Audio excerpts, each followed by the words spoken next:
Сәлеметсіздер ме, құрметті менің көрермендерім. Қыстың қамын жаз ойла деп, міне бүгін біз қияр жауып жатырмыз. Бүгін біз өзіміз ең әуелі менің подписация батырмасын басуды ұмытпаңыздар. Сіздермен бірге болған әдеттегідей пайдалы кеңестер аккаунтының авторы Ардақ Әлбекова.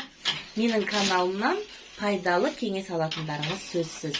Сіздерге менің жасап жатқан жұмысым ұнағанын айтып, ұнамаса ұнамағанын айтып, бір ауыз кері байланыс жасап отырыңыздар. Лайк бассаңыздар қуанып қалам, комментарий жазсаңыздар, одан да қуанамын. Ауданнан келдік. 20 банкіге огурцы кеше әкелген болатынбыз. Міне бүгін соны тұздағалы жатырмыз. Міне менің жолдасым жауып беріп жатыр. Жапқан банкілер. Міне. Ал енді құрметті көрермендер, енді бұл менің огурцыларым өте қытырлақ, керемет те болады. Біз отбасымызбен тұздалған қиярды өте қатты жақсы көреміз. Қалай тұздалғанын, не істегенін мен описание бөліміне қалдыратын боламын.